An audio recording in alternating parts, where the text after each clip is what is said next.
هارد لك المنتخب السعودي الخسارة. مشى مانشيني، جاء رينارد، نفس الأخطاء، نفس المشاكل، نفس الأسلوب، نفس العك، لا تكتيك، لا حلول. والله العظيم اللي صار اليوم يؤكد لك فيه فشل ما ندري عنه احنا كجمهور خارج الملعب. مجاملات لين تقول آمين. لاعب اليوم اللي سجل هدفين على المنتخب السعودي، تخيلوا، مو هو أساسي مع فريقه في الدوري الإنجليزي. والله العظيم يا جماعة مو أساسي، يعني لاعب يلعب في الدرجة الثانية واحتياطي ويسجل عليك اليوم هدفين. والله انه قهر وغبنا يا جماعة. والله العظيم اللي صار اليوم تنغبن وتنقهر. الحمد لله على كل حال، معوضين خير. لا إله إلا الله، لا حول ولا قوة إلا بالله. المنتخب السعودي قد لا يشارك في كأس العالم بطريق، شوف اليابان كسبت الصين 16، خلاص اليابان ثالث، خذت المقعد إلى ميامي. تخيل إن استراليا وصيفة وعندها مباراة مع البحرين ذا الليل. المنتخب السعودي الآن عنده 6، إندونيسيا 6، والصين 6. أنا ما بجيبك منتخب استراليا عندها 6 وعندها مباراة مع البحرين في البحرين الساعة 9 الليل. نتمنى فوز البحرين والتعادل كأقل تقدير. خلي البحرين تفوز، أهم شيء استراليا ما تفوز.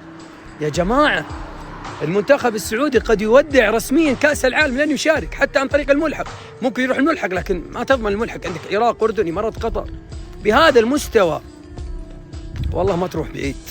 لا تنسى لايك، تعطيني رأيكم يا جماعة. يا عيال خلوا كل شيء، وخلوا النتيجة، وخلوا المباراة، وخلوا الأداء، وخلوا كل شيء. هذه كيف مو طرد؟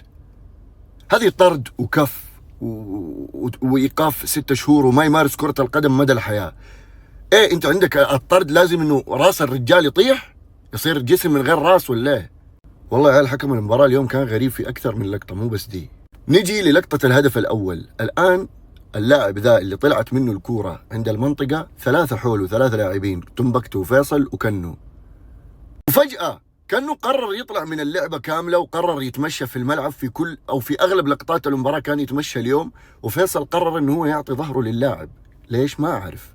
والله معلومة تقهر يا أخوان. تدروا هذا اللاعب اللي مسجل علينا هدفين ما سجل مع فريقه ولا مع منتخبه يمكن 7 شهور، والآن يسكت. منتخب الاندومي هذا يسكتنا؟ والله عيب يا اخوان، اقسم بالله شيء يقهر الاندومي. وبعدين كمان جالس على الكرسي كمان، يا ولد شيء يقهر ويفعس يا اخي، اقسم بالله يغبنا. صراحة مستوى المنتخب جدا سيء، لكن التحكيم هذا ايش؟ التحكيم الآسيوي والله يا اخوان هذا مصيبة. المفروض هنا حمر، هنا بلنتي، هنا يا اخي اقسم بالله يا جماعة حيموتني التحكيم الآسيوي.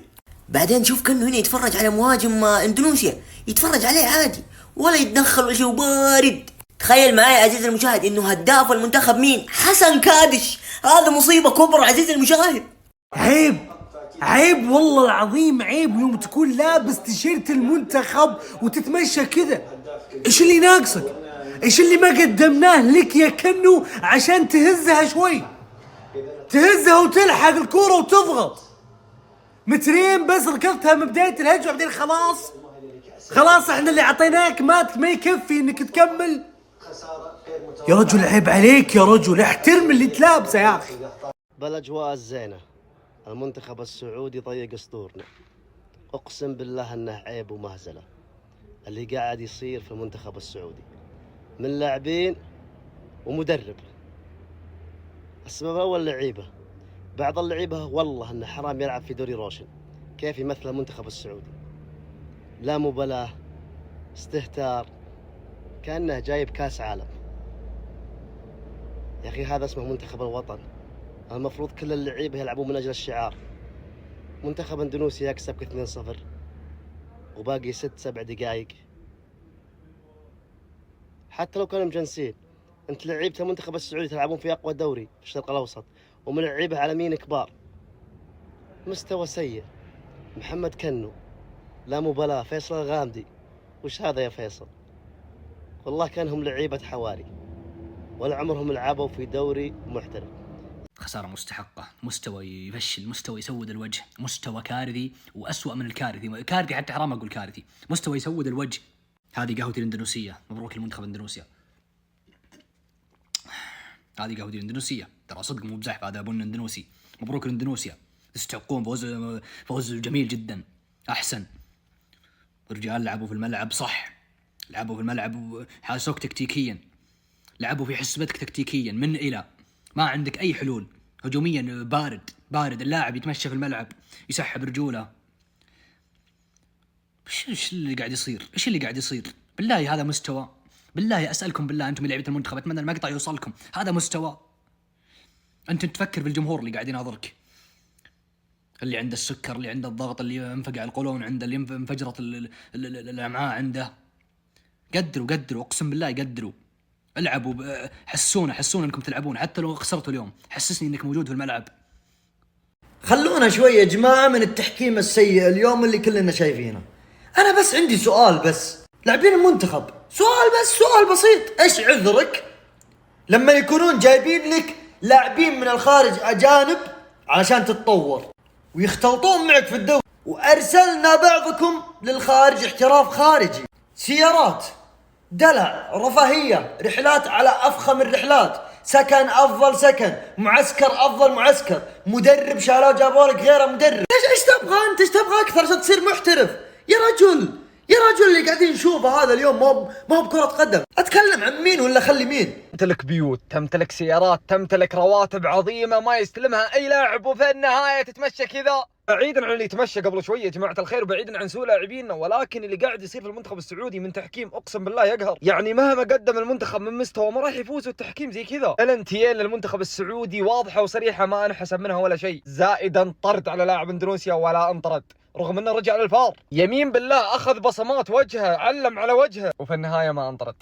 تكرهه او تحبه، منتخبك بدون سالم الدوسري ولا شيء. سوء سالم في الملعب اصرف من اللي شفناه اليوم. لاعب جريء، لاعب يمتلك المهارة، لاعب يراوغ، لاعب يسوي كل شيء وما يخاف. هذه كلها تجتمع في سالم الدوسري اللي للاسف فقدناه. مبدئيا هجت يا عيال، مرة هجت. السعودية الحين تقريبا بعد مباراة البحرين واستراليا، السعودية ممكن تروح اخر شيء قبل الاخير كذا جنب البحرين تكي تحت، لان احنا جتنا فرصة مرتين، فرصة نصير الثاني والثاني بفرق نروح نجلد اليابان، ولكن لا، قررنا ايش؟ نلعب كذا، نلعب في نفسية الشعب. فصرنا الحين الرابع والخامس ننتظر مباراة البحرين واستراليا. غير كذا يعني في ارقام صراحة في التصفيات هذه، لأول مرة ضد اليابان يفوز علينا هنا في السعودية، والأول مرة نخسر ضدهم في السعودية. يعني اليابان، شوف على تاريخ اليابان، ترى أول مرة يفوزون علينا في التصفيات هذه، والسعودية لأول مرة في التصفيات تخسر في الجوهرة اللي هي ضد اليابان. لأول مرة أندونيسيا تفوز علينا في أندونيسيا، ولأول مرة في التاريخ أندونيسيا تفوز علينا أصلا. شكرا لكم يا رجال، شكرا يا 11 واحد في الملعب، شكرا على الرجال رقم 1 اللي برا تيمي نيتش، شكرا لك. إن شاء الله يا رب منتخب فرنسا للسيدات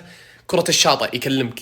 ودكم أعطيكم معلومات كارثية. تدرون ان منتخبنا اضعف هجوم في المجموعة، وهدافنا كادش. 4 كوارث حصلت في هالتصفيات. اول مرة تاريخيا تخسر في الجوهرة، اول مرة تاريخيا تخسر في الجوهرة من اليابان، اول مرة تاريخيا تخسر من اندونيسيا. ايش المستوى هذا؟ صحيح الحكم كانت له قرارات خاطئة كارثية في الشوط الاول، بلنتيين 3 بلنتيات ما انحسبت، طرد من المفترض من الشوط الاول المنتخب الاندونيسي، كله ارميها على جنب، 7000 هجمة ما في اللي ينهي، اهدافهم كلها باخطاء دفاعية. فوزهم اليوم بسبب ان 11 رجال عندهم في الملعب يلعب بروح، واحنا عندنا 11 رجال تتصافق رجله. كانه جلطني بالهدف الاول، ذبحني قتلني.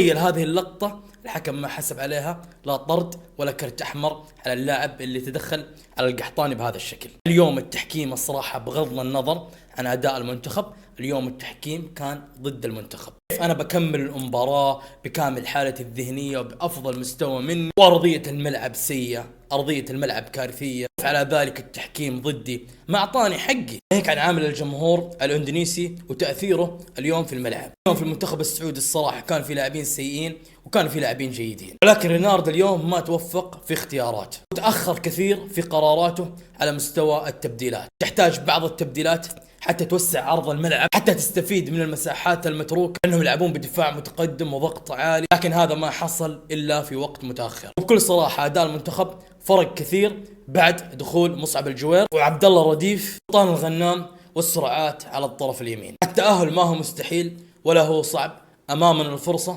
تقريبا في هذه المجموعة 4 منتخبات كلها في المركز الثاني، وعندنا مباراة مهمة، عندنا مباراة فيها مطمع كبير بعد الاداء امام استراليا ضد منتخب استراليا في السعودية. فبإذن الله ما زالت فرصة التأهل موجودة، لكن تحتاج من اللاعبين التركيز، لأن اليوم الأداء الصراحة برضو كذلك بغض النظر عن ركلات الجزاء اللي كانوا يبحثون عنها اللاعبين، كان الأداء أبدا ما يليق بتاريخ المنتخب ولا يليق بإنجازات المنتخب وشعار البلد.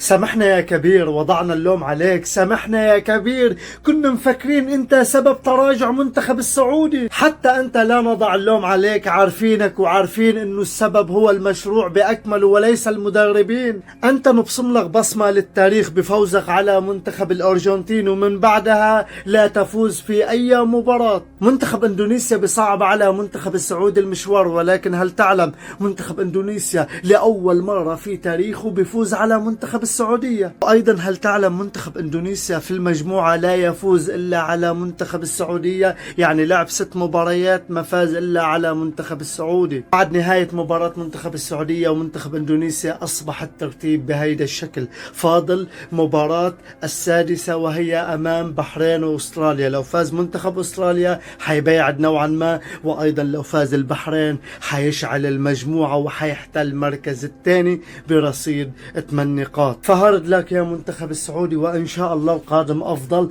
ونعلم الأمل موجود، ولكن نتمنى أن يكون المنتخب بأفضل حال وإلى تحسن.